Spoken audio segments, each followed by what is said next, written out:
Bismillahirrahmanirrahim. Assalamualaikum warahmatullahi wabarakatuh. Kami dari kelompok 5 akan menjelaskan materi tentang fikih prioritas.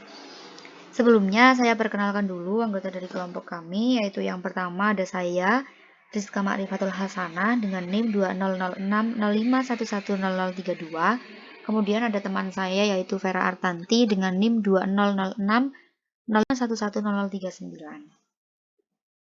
Jadi masuk ke subbab yang pertama adalah pengertian fikih prioritas. Di dalam pengertian ini kita bagi menjadi dua, yaitu yang pertama adalah pengertian fikih. Fikih yaitu salah satu bidang ilmu dalam syariat Islam yang secara khusus membahas persoalan hukum yang mengatur berbagai aspek kehidupan manusia, baik kehidupan pribadi, bermasyarakat, maupun kehidupan dengan Tuhannya atau dengan Allah. Kemudian yang kedua adalah pengertian prioritas. Prioritas berasal dari kata auliyat yang memiliki arti lebih utama atau afdol dan lebih penting atau aham. Secara istilah berarti memahami apa yang paling utama dari beberapa perkara dari aspek pelaksanaan dengan memperhatikan mana yang harus didahulukan sesuai masa dan waktu pelaksanaannya. Kemudian dari kedua pengertian tersebut dapat disimpulkan bahwa fikih prioritas merupakan pemahaman yang komprehensif akan segala hal yang berkenaan dengan hukum, nilai dan amalan agama serta menempatkannya dalam tingkatan yang adil dan fair dengan mengendahulukan yang penting dari yang lebih penting atau aham daripada yang penting atau muhim, yang lebih utama atau afdol di atas yang utama atau fadil, serta mendahulukan yang primer atau doruriyat di atas yang sekunder atau hajiyat. Kemudian fikih prioritas ini dibagi menjadi tiga. Yang pertama adalah kemaslahatan, memiliki arti kebaikan atau manfaat, kemudian kemudorotan memiliki arti kerugian atau kerusakan, dan yang ketiga adalah kemaslahatan yang bertemu dengan kemudorotan, yaitu manfaat yang bertemu dengan kerugian. Langsung ke yang pertama adalah kemaslahatan yang memiliki arti kebaikan atau manfaat. Untuk kemaslahatan yang pertama, untuk kemaslahatan ini ada tiga prioritas. Yang pertama adalah daruriyat, yaitu sesuatu yang jika tidak ada maka tidak bisa hidup atau hancur dan musnah. Kemudian yang kedua ada hajiyat, jika sesuatu ini tidak ada maka kehidupan mungkin saja terjadi atau bisa terjadi, akan tetapi akan mengalami kesulitan. Dan kemudian yang ketiga ada tahsinat, yaitu sesuatu yang digunakan hanya untuk menghias atau mempercantik kehidupan. Jadi tanpa tahsinat kehidupan masih bisa tetap jalan. Kemudian skala prioritas dari fikih kemaslahatan di sini, yang pertama mendahulukan daruriyat di atas hajiyat, apalagi terhadap tahsinat. Dan yang kedua mendahulukan hajiyat di atas tahsinat. Jadi urutannya dari daruriyat dulu ke hajiyat, kemudian baru ke tahsinat. Kemudian selain ada skala prioritas dari kemaslahatan itu sendiri, ada skala prioritas dari fikih daruriyat. Yang pertama adalah hifdzuddin atau menjaga agama, yang kedua adalah hifdzun nafs atau menjaga jiwa, yang ketiga adalah hifdzun nas atau menjaga keturunan, yang keempat adalah hifdzul karomah atau menjaga kehormatan, yang kelima adalah hifdzul akal atau menjaga akal, dan yang keenam adalah hifdzul mal atau menjaga harta.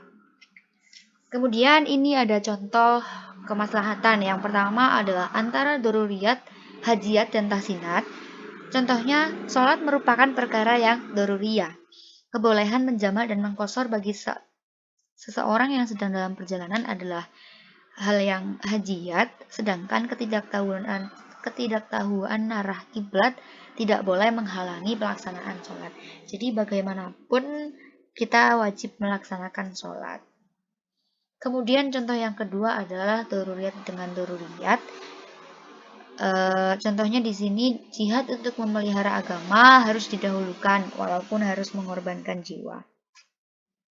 Kemudian untuk materi fikih prioritas yang selanjutnya adalah kemudorotan, akan disampaikan oleh teman saya Vera Artanti.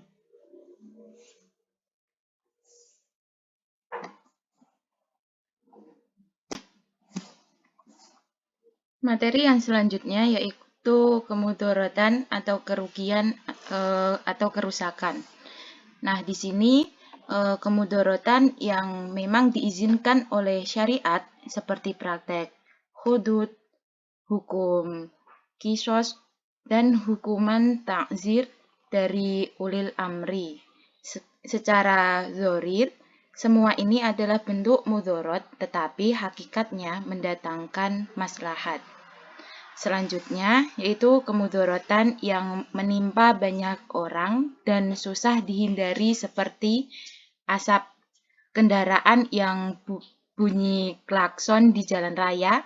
Ini merupakan kemudorotan yang juga dimanfaatkan karena hampir tidak mungkin menghilangkannya. Atau contoh lain yaitu dalam jual beli. Seseorang penjual yang menjual apel satu keranjang, maka tidak bisa dijamin 100% bagus semuanya. Yang selanjutnya yaitu kemudorotan di mana orang ditimpa kemudorotan itu telah memaafkan. Contoh, seorang wanita yang akan menikah dengan laki miskin sehingga dia yang dimaksud di sini yaitu si istri tersebut akan mendapatkan kemudorotan. Namun, jika walinya ridho, maka hal ini tidak masalah. Kemudorotan yang diharamkan, contohnya yaitu selain dari 3 jenis kemudorotan yang disebutkan. Selanjutnya yaitu kemaslahatan bertemu kemudorotan atau manfaat bertemu dengan kerugian. Jika kerusakannya dirasakan lebih banyak dan lebih berat dalam suatu perkara dibandingkan dengan manfaat yang terkandung di dalamnya, maka harus dicegah karena kerusakan lebih banyak.